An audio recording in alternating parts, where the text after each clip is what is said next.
Yes, so finally we've got to go. Hello everybody, thanks for joining my talk. N-IOC to rule them all. In the next 25 to 30 minutes I will present you techniques and tools how you can efficiently analyze threats or make sure that you are not missing infections for common malware family within your networks. Apparently, as they told me, right now the session chair haven't showed up, so I have the pleasure to introduce myself for you, but that's not a problem. My name is Stephan Berger. I'm head of investigation at the Swiss-based company InfoGuard. I'm running the incident response team there. So most probably I'm spending too much time on Twitter. Maybe you know my handle, which it's okay if you don't. But I have a great team which sits on the second row here. Thank you, everybody, which will cover my back not only here, but also on our day-to-day case basis. And I'm pretty good at music, so if you have other questions than incident response, feel free to ask them, but maybe after the talk. But let's not talk about me, let's talk about malware, and let's dive straight in. How's that, or why the idea for this talk? Because last year I attended a presentation from our local GovCERT, also our local CERT from Switzerland, which they showcased this exact slide you see here. So that's the number of malware spams or malwaves they see in Switzerland and which hit the honeypots in Switzerland and their honey nets. So apparently we see more or less the same families during a time frame of April to January this year. So April last year and January this year. So what I did at that day, I was sitting in a conference room and I thought to myself, do we really see all that infections, or are we able to spot that infections in our customers' network? When we are doing incident response, are our tools, our capabilities good enough to spot every single malware infection out there? And what I did then, so the GovCERT also presented or also posted that on Twitter, all that malware infections. So we see exactly the same information we see before on the beforehand slide. The top 10 malware samples per month. So what I did was I summed all that infections up to get the top 10 malware families on a certain month or certain amount of months. And what I did for this talk was I looked for similarities between those malware families, so to effectively and efficiently hunt for those threats in our network. And because finding such infections is easy, right? Who knows, we will find out. So these are the top 10 malware families I will speak today for you. You will probably notice most of these names. But how do we approach such a strategy? So what I could do was let's go back a slide here. What I could do would be to take every sample, reverse engineer it, but if you have reverse engineering for yourself before, it's time consuming, right? So it depends on the skill level, like ours, just to reverse engineer one sample to get the C2, the command and control channel for one sample out of it. So as I tell my team all the time, who have time for that, right? So what I did was I worked smarter, not harder. So I used mostly just sandboxes. So I used a lot of those malware samples we see before, like those top 10 malware families, and I detonated it in the sandbox. Because what I found out, also in a talk, and I will showcase you in the later slides, is that even the delivery mechanism may change over time. So for as an example, because Microsoft made it much harder for malware authors and actors to deliver like Office macros or Office documents to your network and to exploit them. Because the mark of the web, as you might know, just prevents it that a user can run malware or just a Visual Basic code within a computer anymore. So what the malware authors did, they changed the delivery mechanism. So for example, they use ISO files, which are packed files like zip archives, and send them to the employee from the company they want to hack. And inside those ISO files or archives files are DLL files, which will run, or for example, obfuscated PowerShell code, which will get executed. But in those infection chains, I was not interested in the full infection chain. So my my goal here in that talk was to look at the last stage of the infection. So I was not interested of deobfuscating the PowerShell code. I was not interested about which DLL got downloaded from the internet. I was solely interested about which persistence mechanism are set up on the end host, on the computer, on the server, at the end of those attack chain or at the end of those infection chain to really be able to hunt for those persistence mechanism or for those artifacts left behind from those malware families I just showed you before. So to get samples, there is a really good website out there. It's from VX Underground. I'm sure most of you have heard the name of that group, really active on Twitter. They're showcasing a lot of detailed information about Underground from Underground forums, about threat actors. Besides really being really active on Twitter, they also have a really good website, vxunderground.org. You should check them out because they have an archive not only of malware papers and EDR evasion papers, they also have a fully fledged archive of all the samples collected and uploaded to Bazaar. So Bazaar is a platform from abuse.ch, from Oman Hussi, a Swiss security researcher which works also for the GovCERT, for the Swiss CERT I spoke before. So most of the malware samples I got from Bazaar and also from VX Underground. So if you have some hours to spare and some hours to kill, you might enjoy this archive here very well. So let's dive in. What you are seeing here is the first indicator of compromise, which I found similarities in most of the malware families. So I will show you a little spoiler here. We are covering 8 indicators of compromise, and the first one here is defender exclusions. So in the upcoming slides, you see like the black box which show you the technique and the code the malware used or the malware ran or the file which got dropped. And then the top, on the lower pane from the slide, we see the aberrations from the top 10 malware families. So AT is for Agent Tesla, VB for Formbook, etc. So when there is a tick box, which means that they saw or I found evidence from the malware that the malware used this exact technique on the endpoint or in our sandbox. Add MP preference is used for setting up a defender exclusion. Why does malware set up a defender exclusion? Because quite easily, malware doesn't want to get scanned by defender, right? So that's pretty common technique as we see here. So a couple of malware family does it. Keep in mind that might change or might be different from what you saw in your day-to-day job, because I haven't looked at a million samples, right, from those malware families. I just looked at 100, 200 samples, but I still found quite similarities. So it might be possible that all the malware families here which have a cross also use that technique. I just haven't it witnessed, so a little disclaimer here. But now, how can we effectively hunt for those threats in our network?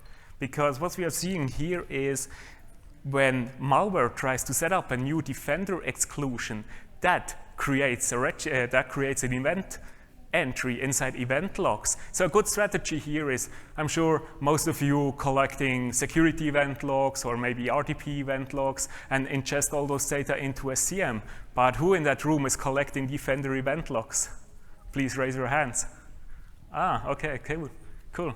Still, I would say not that much, like 7 persons or so. It's really a good strategy. I can, yeah, some stuff I can really assure you will strike gold in those event logs, because let's have a look here. But what we are seeing here is the exact same command or the exact same path we see on those slides. So the malware is setting up a persistence, and you as a defender or a SOC analyst or as an incident responder, you can easily hunt for those defender exclusion. Let's be honest, is it really legitimate and such an executable with a random looking name placed into AppData on a user folder?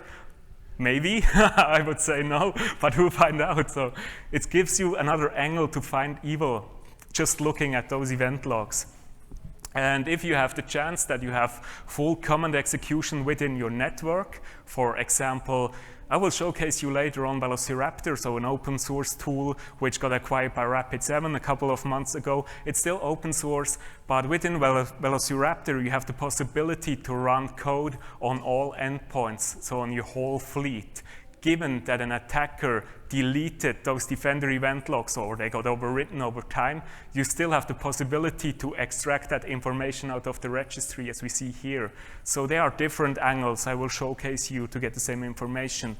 And also I will showcase you tools and techniques which are open source and vendor agnostic, so you don't have to pay for them. It's all free and open source available for you, that at the end of this talk and when you go home after first, that you really can use that information for yourself and within your environment.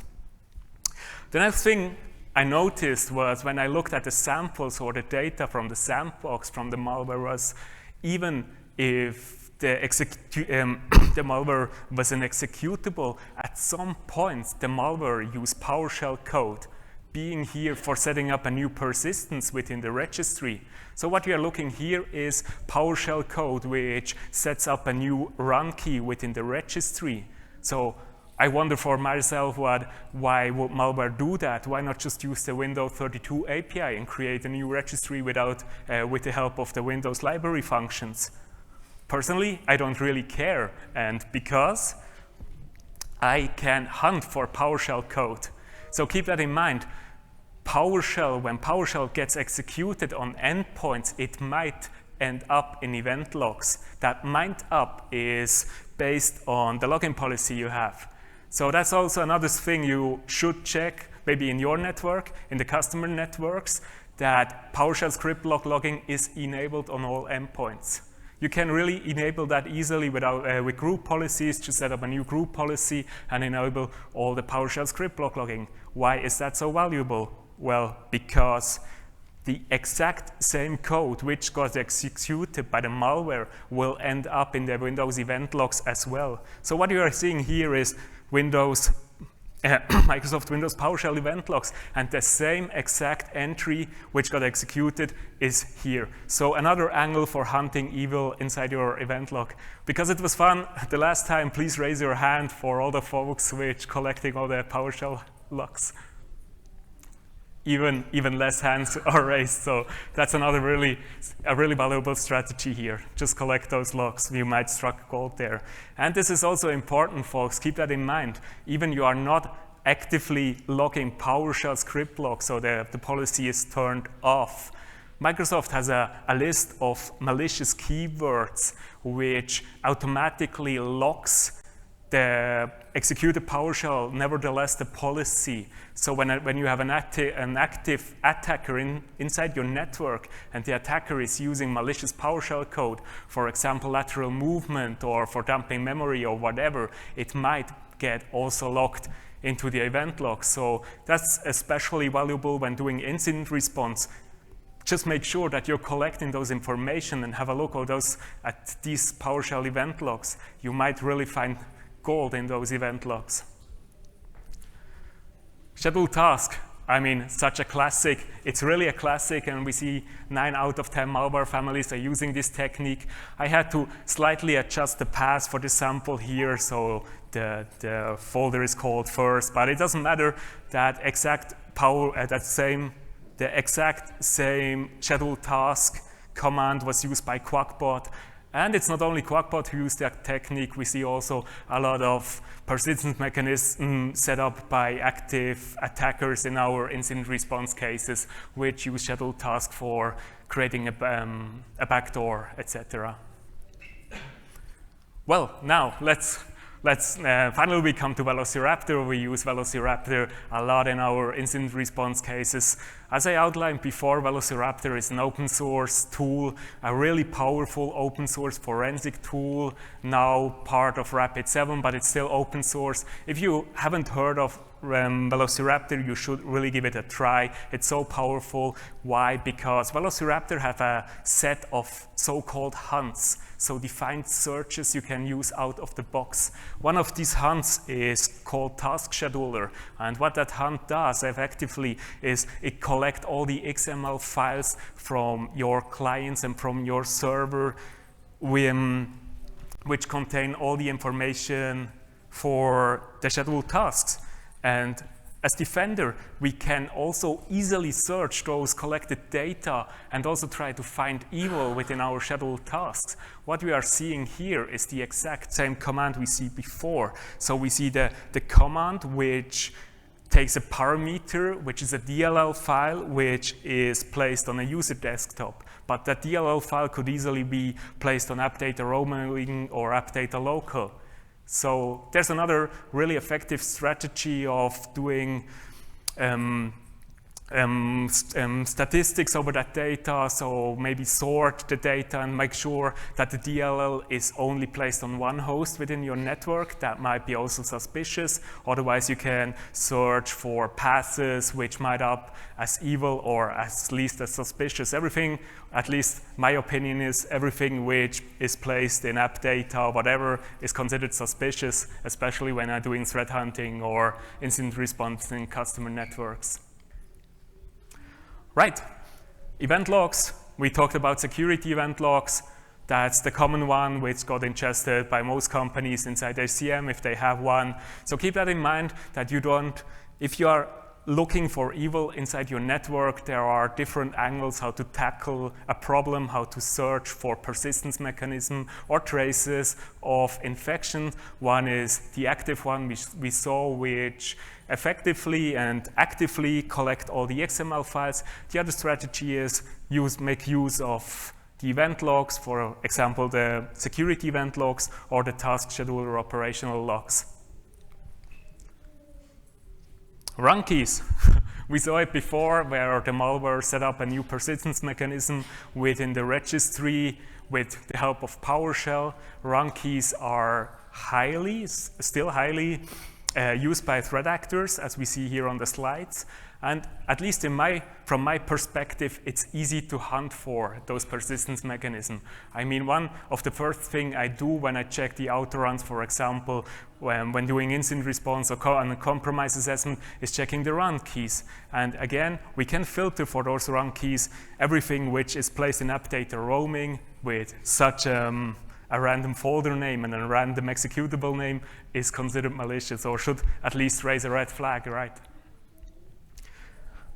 To showcase you here a different strategy, so we covered now event logs, we covered Velociraptor for a bit, and now we are covering Sysmon. So I think everybody of you is aware what Sysmon is. It's a really capable tool of collecting file writes, of collecting network connections inside your network, inside your hosts, on your hosts. What we are covering here is Sysmon also have the capabilities of tracing registry keys modification or registry sets. So what we are seeing here is that with Sysmon Event ID 13, we can track the creation of new registry keys, and we can hunt for those creation of registry keys. Again, make sure that you're collecting those event logs or use a live EDR or live forensic system like Velociraptor, which have the capabilities to really hunt throughout the event logs to find those interesting systems. And when in doubt, that's at least my opinion, when in doubt, use Velociraptor, because Velociraptor also have a pretty nifty hunt which will recursively run through all their user run keys or on the machines, also the run keys from the machine. And what I did here in the middle is Velociraptor have something called Velociraptor query language, which you can use like a SQL language and filter the results returned from Velociraptor. So what I did was here, I was really looking for details contains AppData, and on the bottom we see we end up with our persistence mechanism. So you should see by now it's not so complicated to find evil inside your network, right? There are different angles, different strategies, but in the end of the day, you must make use of the data and you should be aware where to look at. Startup folders is not that common as it was to be or used to be, but still, it's still valuable to hunt for those executables placed inside the startup folder. As we see here, there are still 3 malware families which used it in the past, at least in the time period I've looked at the samples. So how to hunt it? Now it comes, of course, we must talk about it here. Autoruns, one of the famous tools from sysinternals, from Mark Rusinov. everybody, or at least most of you, have heard it, have used it. There is also an artifact called sysinternals autoruns you can use with Velociraptor to collect all the autoruns files from a live system and also extract that data. Again, we are using here the Velociraptor query language, and what I did was I filtered the entry location, contains startup, and pretty easily I also end again on our infection. So Velociraptor in combination with all the hunts is a really, really powerful framework. AppData. So excuse me, because every malware used it, so 10 of 10, top full points. Congratulations, congratulations. It's really interesting because at one point, it doesn't have to be. I saw samples from the same malware family which haven't dropped anything to disk. So there are other techniques like loading directly to memories or executable load, download code from the internet and directly execute it in memory. But at one point, at least some samples from the same malware family and a period I covered here in that talk, they wrote something to AppData local or AppData roaming. And at least for me, that's also a huge red flag, because when one of those files, I mean, of course there will be false positive, but keep in mind that when you have the same sample with the same hash sum written to 1,000 clients in your inside your fleet, inside your network, that might not be evil, right? But when you have only one sample with one hash sum written on one computer inside AppData, that should raise a red flag.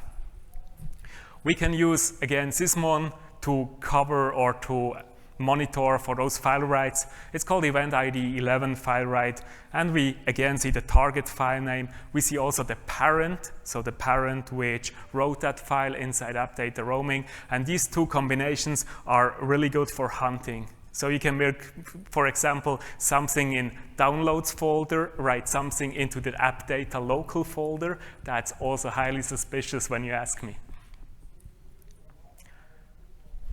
Velociraptor again for the win. That's something we are using heavily in our incident response cases. It's the file finder, and what you're doing here is we are recursively searching through the user homes for PowerShell files, for batch files, for executables. It will guide you pretty quickly to malicious tools. Again, when you're doing like statistics, so one path only on one computer, one file only in one directory, that should really stick out pretty easily. As an extra mile, everything, write it down, in CUS is public, should be considered malicious. Every executable inside CUS is public should immediately raise a red flag, please, period. Okay, dynamic DNS, not so common, so we haven't witnessed that as much in our incident response cases as like a valid C2 channel by the attackers, but it's still common to use a dynamic DNS for the malware. That's the point here. So a lot of our customers, even when we are doing like incident response or like SOC customers we have, they are not really collecting the DNS logs. So my recommendation to customer is just build up an internal DNS server and force your clients and server to use that DNS server and then enable logging on that DNS server. So last time I checked, DNS logging was not enabled by default on a DNS server. Yes, it might generate a lot of logs, but then again, you can hunt in those logs, right? That's what we're here for, to find evil in our network. And everything which beacons out to a DIN DNS domain should be considered as malicious, because most of the normal and legitimate tools, they are not using such dynamic DNS services. Again, another strategy is to build up a passive DNS system which will collect all the DNS requests inside your network. You can build up something like a mirror port or something, and then you have an archive which could go back years in time, and you can really hunt pretty fast in those passive DNS logs. So that's really a recommendation which I see too less in our incident response cases, and the companies are not doing it for whatever reasons.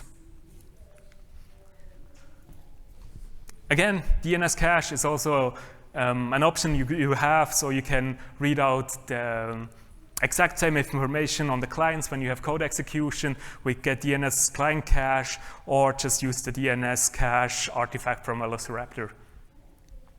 Last but not least, high port IP only.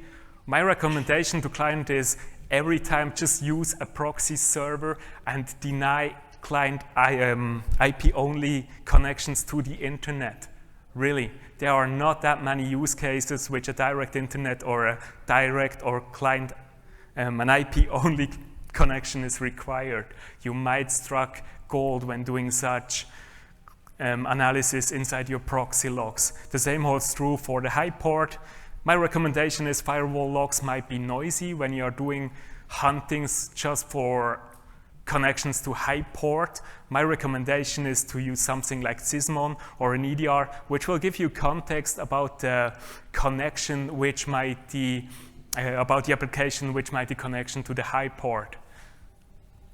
Again, these are really valuable strategies which will give you another angle to look for evil and to hunt for infections inside your network. So to recap real quick here, we covered Defender exclusions, we covered PowerShell, schedule task, run key, startup folder, AppData, DNS logs, high port IP only, and at least in my opinion, when you are following these guidelines I just showcased you in the last 25 minutes, you will find a lot of infections, because that's not rocket science, that's just looking at your logs and making sure that you get the best out of your network information and event logs you have. And just to give you a little teaser, if you enjoyed incident response and if you enjoyed like Velociraptor, my colleagues here on the second row will give another talk on Thursday. Please attend the talk. It will go in much more detail, as we covered here, about using Velociraptor and Splunk for finding evil inside your networks. Thank you very much.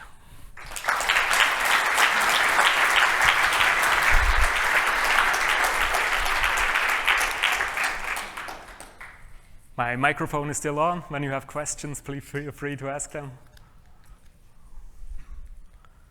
Overwhelmed with all the data. Yes, please. Hey, so thanks for the talk. So in incident response, we use Velociraptor as well in Latvia, but I was just wondering, you only touched on Windows systems. Is it that you just never come across Linux systems at all? Because it's quite a different view when you have to use Velociraptor to tackle Linux systems. I know it's mainly used for Windows systems, but how do you tackle, or do you not come across Linux systems at all? Of course, we tackle also Linux systems, but it's not as common as it used to be. Also, especially when you're doing like ransomware investigations, they don't really care about Linux systems, at least nowadays. That might change in the future. But it's still, it was based on the priorities from the attackers. So we call it like 80-20% in Switzerland. I don't know if that's common in other countries, but it still make use of the maximum amount of time you have, like just to be efficient as possible. And to give you an example, also that Florian Roth, the famous security researcher, also point out to find evil on Linux servers, just collect the DNS logs. So that's also so when you are like following all the strategies I outlined here, also just looking at the DNS logs, for example, you might also struck gold inside those logs, which will pinpoint out that an attacker infected a Linux server inside your network. Yes, please. Thank you for the presentation. I already follow you on Twitter. My question is that is there any open source host intrusion prevention systems which you know about? Open source ones. Host intrusion prevention system. Prevention? Yeah. But then it's done. So the prevention already, the damage is already done, no? But prevention, post-prevention? Host. Hits, host. Host, okay, yeah, okay, now I got it.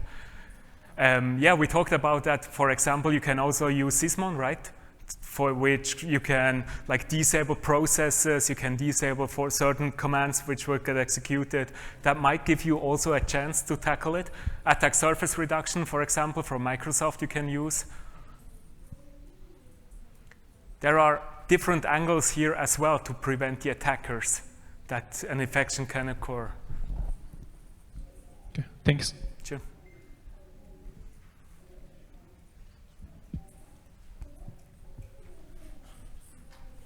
All right, nobody, please. Then you are dismissed. Thank you very much.